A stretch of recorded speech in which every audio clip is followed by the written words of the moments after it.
let's notice the fulfillment of this as it's given in Acts chapter 2, verses 25 to 27 and verse 31. Acts 2, 25 to 27. Here, Psalm 16 that I just read is quoted. For David says concerning him, I foresaw the Lord always before my face. For he is at my right hand, that I may not be shaken. Therefore my heart rejoiced, and my tongue was glad. Moreover, this is Peter preaching on the day of Pentecost. Moreover, my flesh also will rest in hope. What was going to happen with the flesh of Jesus? It was going to what? Rest in hope. Notice, I'm reading from the NIV. You will not leave me in the grave, nor will you allow your Holy One to see decay. And then verse 31 explains what was meant by this. Seeing what was ahead, David spoke of the resurrection of the Christ, that he was not abandoned to the grave, nor did his body see decay. Was God trying to teach that the body of Jesus was going to rest in the tomb on Sabbath and it was not going to decompose? Absolutely. So did Jesus do the same after he redeemed the human race as what he had done after creating the human race? Absolutely. What did he do? He rested on the seventh day. The whole seventh day, because he was put in the tomb before the Sabbath began. And he remained in the tomb all day Sabbath. Some Christians say, well, I prefer Sunday because, Sunday was a happy day and the Sabbath was a sad day. It's amazing what kind of rational arguments people will come up with. The fact is that that Sabbath should have never been a sad day, because Jesus had told them that he was going to go to Jerusalem, he was going to die, and he was going to resurrect the third day. If they'd listened to him, that day would have been a day of glorious anticipation. They would have understood that Jesus, the sixth day, said, I have finished the work of redemption. They would have said, now he's resting in the tomb. He said he's going to resurrect tomorrow.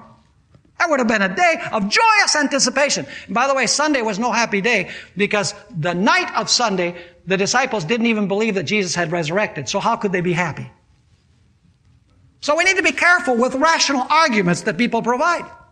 If they truly had understood what God was trying to teach them through this prophecy of the rest of the body of Jesus in the tomb, the Sabbath would have been a glorious day. They would have understood the Messiah is resting from his works of redemption like he rested from his works of creation.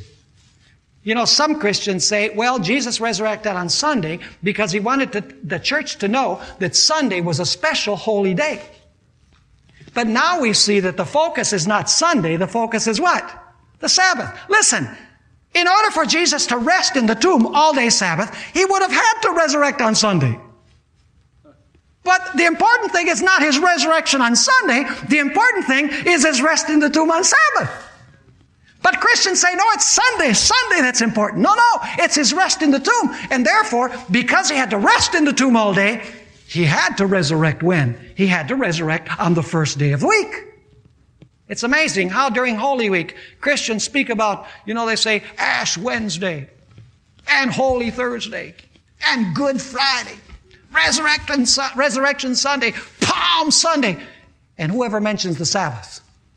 Nobody ever mentions the Sabbath during Holy Week. It kind of gets lost in the shuffle. So let's review. Jesus died at 3 o'clock on Friday, between the two evenings.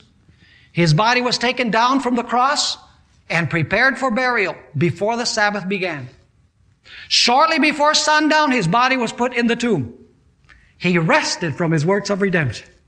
And his body did not decompose because he was the living manna.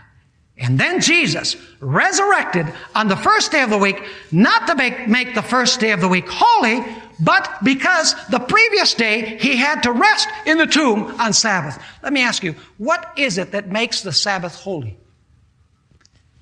We read in the book of Genesis and also in the fourth commandment that what makes the Sabbath holy was the rest of Jesus. He rested, therefore he blessed and sanctified the day. Is that what the Bible teaches? Absolutely. So what made the Sabbath holy? The rest of Jesus Christ. In order for you to say that Sunday is the holy day of rest, you would have to prove from Scripture that Jesus rested on the first day of the week. Because only his rest would make the day holy. But Jesus did not rest on the first day of the week. Jesus rested the Sabbath in the tomb like he did at creation, thus sanctifying the Sabbath. Now, folks, Satan has done his utmost to erase the memory of Jesus Christ from this world. He has sought to eradicate the sign of the Creator, the Sabbath, because it reminds us of Jesus, the Creator and the Redeemer. And so he has tried to erase the sign, and in this way, erase in our memories the existence of Jesus and the importance of Jesus.